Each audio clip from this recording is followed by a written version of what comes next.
Like a lot of you, my parents were children of the Great Depression. They were very thrifty, and nothing ever went to waste. Any food container that could be reused to store leftovers was reused to store leftovers, like margarine tubs. But the very best were those big white Cool Whip containers. Those things could hold a ton of beef stew. I sometimes suspected we bought certain food at the grocery store more for the useful container than for the food that it actually originally contained. So our kitchen pantry at home was crammed with hundreds of these plastic things. And when I once complained to my mom that this situation was just getting out of hand, I mean, they would just fall out when you'd open the pantry, that there'd be no way that we would ever have that many leftovers. She said, well, you never know. Someday they may come in handy. What if a hungry person knocks on our door? They will need something to carry the food in. I always say, there but by the grace of God go I. So waste not, want not. My mom loved old sayings like that. And because we very rarely had a hungry person ever knock on our door, thankfully, even though she was prepared for that, she liked to remind me of how it was for her growing up when hungry people did knock on her door and a lot of doors regularly, and they were fed. Her family was very poor and lived in a small country town where neighbors really took care of each other. If anyone fell on hard times, on top of the hard times everyone was already going through, people made sure that no one went hungry. When folks riding across the country in railroad boxcars jumped out when the train stopped and they went door to door looking for a meal, they were provided one before the train started up again. So the very idea of leftovers, it was unheard of. She told me, can you imagine losing everything, being out of work, not knowing where you're headed and where your next meal is coming from? So a stranger giving you an apple or a sandwich or a piece of fried chicken, that's like a miracle. My mom also loved to tell Bible stories. She knew the Bible cold from cover to cover, and I credit her for any biblical literacy I may have today. Any event you can imagine would inspire her to break out with a Bible story. One time when I was a teenager, we were in a shoe store buying me a pair of flip-flops. And loud enough for everyone within a 2-block radius to hear, she exclaimed, well, this reminds me of the time Jesus said that if someone won't listen to you, it's better to shake the dust off your sandals and just get the heck out of town. I said, Mom, please, can we just get out of here and buy the sandals? She said, but Jesus did say that, and here we are buying sandals. It was just the most amazing coincidence.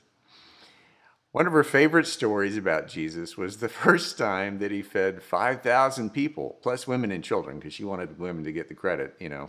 So really it was many more than 5,000, she'd say. And he did that miracle only with 5 loaves of bread and 2 fish. I heard that story every time she made fish for dinner. The part of the story that gave her the most pleasure, however, was the detail thrown in at the very end, that there was so much food to share. There were 12 baskets of leftovers. If only they'd have Cool Whip containers in those days to store it all in the fridge. It is a fascinating story, the only miracle of Jesus that shows up in all 4 Gospels in one variation or another. And that fact alone ought to make us sit up and take notice. What is this story really about? What's so darn important about it that every Gospel writer wanted to make sure that you and I would hear about it? Well, we know it's rich with symbolism. Among other things, John tells us this happened just before the Passover celebration, when the Jews remember their deliverance from bondage in Egypt. The Passover meal is called a Seder, and it is a great ritual, a Bible lesson with food served in several courses. Now, I don't know if my mom ever attended a Seder, but anything combining Bible stories and food, that would have been right up her alley. So the story of Jesus feeding so many people could be about the same thing the Passover is about. God's promise to save and to provide, being under God's protection and care. So maybe that's what Jesus is doing here. And a lot of people have taken this story to be a kind of sneak preview of the Last Supper that Jesus had with his disciples, what we now commemorate whenever we share communion. On that hillside that day with the crowd, maybe those words Jesus spoke much later in an upper room with his disciples about the bread they were sharing being like his body and the wine they were drinking being like his blood, and to remember him whenever they ate, maybe breaking bread with 5,000 plus people was a preview of that last meal. Maybe it was a way of saying, there's always enough of me to share because I am in all of you, so there's no need to want or to fear or to worry. And over the years, scholars have analyzed what might have really happened on that hillside, and many have come to the conclusion that it wasn't a miracle in a supernatural sense, but it was a miracle just the same.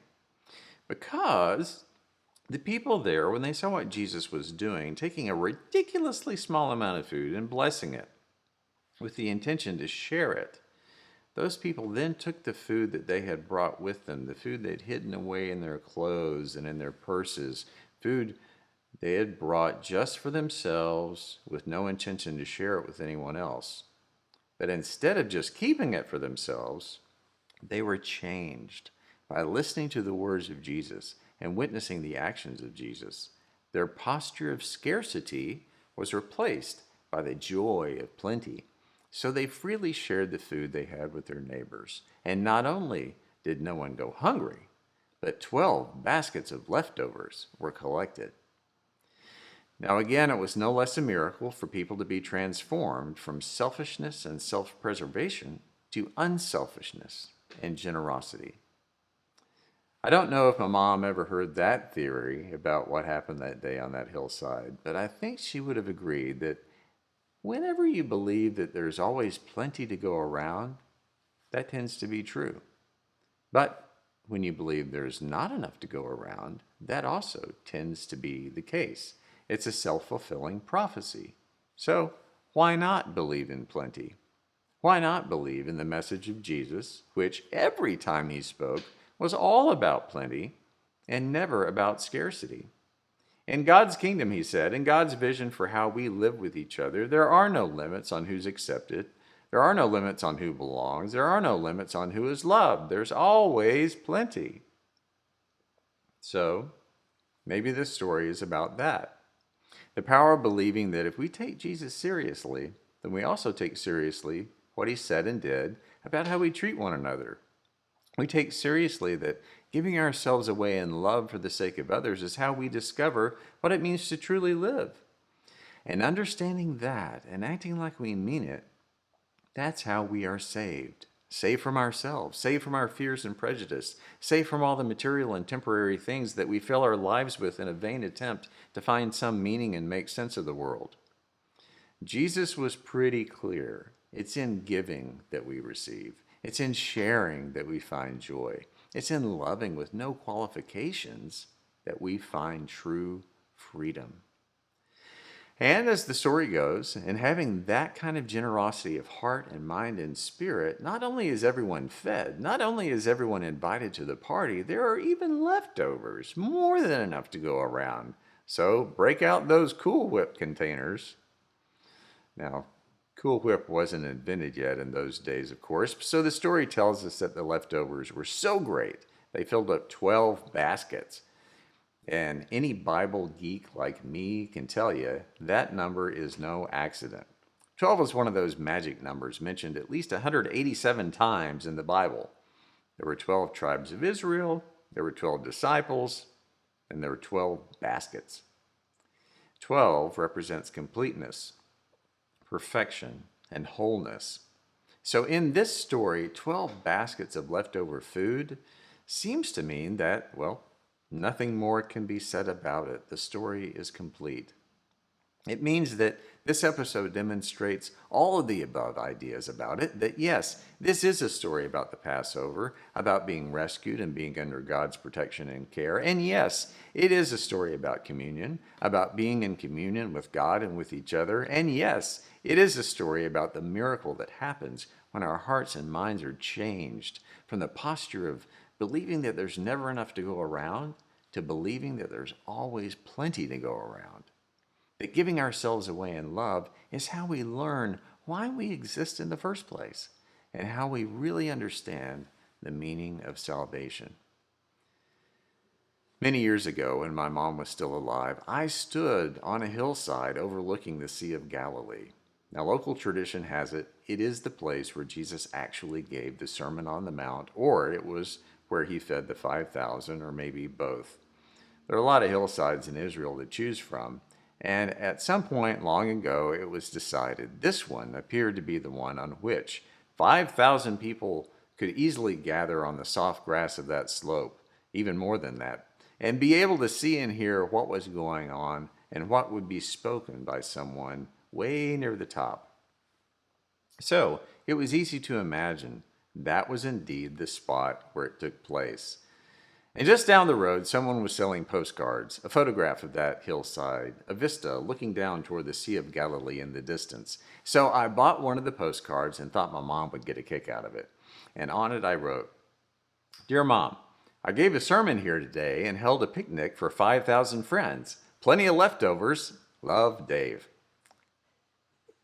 It was only after I dropped that postcard into a mailbox in the little town where I spent that night that I started to wonder why I'd even thought about my mom as I was standing up on that hill, or why she even came to mind as I pondered the amazing thing that had happened in that place so long ago and that people are still wondering about today. I think it was gratitude that I had someone in my life who taught me all about leftovers, who kept more than enough empty Cool Whip containers stuffed into a pantry just in case a stranger might come by who is in need. I was lucky enough to have someone who tied together Bible stories with buying flip-flops, someone who recognized the sacred in everything and in everyone, someone who knew firsthand about scarcity, but who lived a life of plenty by giving herself away.